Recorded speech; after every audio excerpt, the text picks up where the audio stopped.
moon hung low in the sky as I set off on the desolate highway. It was one of those nights when darkness seemed to engulf everything, and the trees lining the road reached out like skeletal hands, grasping for unwary souls. I tightened my grip on the steering wheel, trying to push aside the growing unease in my gut. A chill ran down my spine as I noticed that the GPS signal had vanished, leaving me alone with my thoughts in the eerie silence. I had been warned about this road before. They said it was cursed, haunted by the ghosts of those who had met their untimely end here. But the allure of a shortcut was too tempting, and my stubbornness outweighed any fear. Now, as I drove further into the darkness, the isolation and dread began to consume me. The headlights cut through the gloom, revealing a seemingly endless stretch of blacktop ahead. The occasional flicker of the passing streetlights was the only reprieve from the darkness, but they too seemed to taunt me, teasing with their brief presence before plunging me back into the abyss. Time seemed to warp, and minutes felt like hours as the road stretched on, monotonous and unchanging. My eyes grew heavy, the lines on the road blurring into a hypnotic pattern. I knew I should stop and rest, but an invisible force seemed to urge me forward, deeper into the night.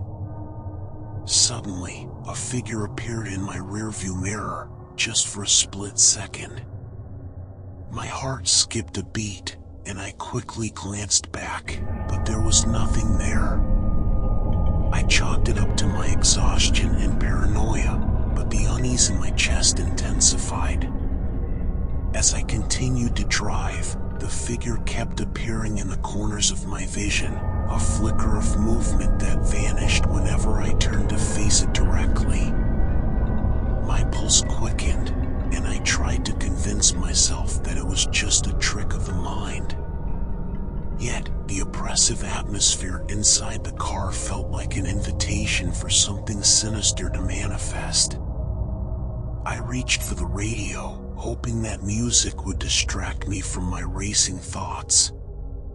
But the moment I turned it on, a distorted voice filled the car, whispering unintelligible words that sent shivers down my spine. I frantically switched it off, my heart pounding in my chest. This stretch of highway had no radio signal, and the voice sounded like it was coming from within the car itself. As I pressed on, the road began to wind through dense woods. Shadows danced in the moonlight, and every rustle of leaves sounded like footsteps, following my every move. The air grew heavy with an otherworldly presence, as if the spirits of the deceased were lingering nearby, their watchful eyes fixated on my soul. I dared not look into the rearview mirror again, fearing what I might see. The figure's presence was now unmistakable, and I could feel its malevolence like a weight on my back.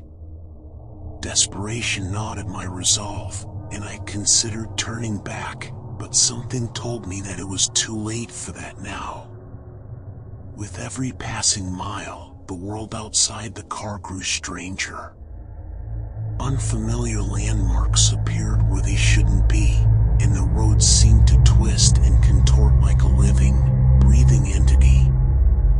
Panic crept into my heart, and I began to doubt my sanity. Maybe I had veered off the road long ago, and I was now lost in some nightmarish realm. My fuel gauge showed that I had plenty of gas, but the engine sputtered and coughed as if starved of fuel.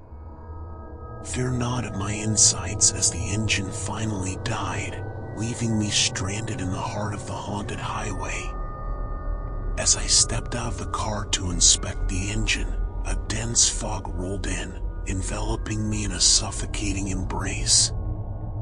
My breaths came out in shallow gasps, and my surroundings became a haze of gray. The woods around me seemed to close in, and the distant howls of unseen creatures echoed in the distance. With trembling hands, I retrieved my phone from the car and attempted to call for help. But the screen displayed only static, and the eerie silence on the other end sent chills down my spine. I was trapped, cut off from the outside world, and at the mercy of the malevolent force that haunted this forsaken place. Suddenly, a soft voice whispered in my ear, and I turned to find myself face to face with the figure that had been haunting me all along. Its features were shrouded in darkness, but its eyes glowed with an ethereal light, fixated on me with an unsettling intensity. Fear paralyzed me, and I could feel its cold breath on my skin as it uttered a single, haunting word: stay.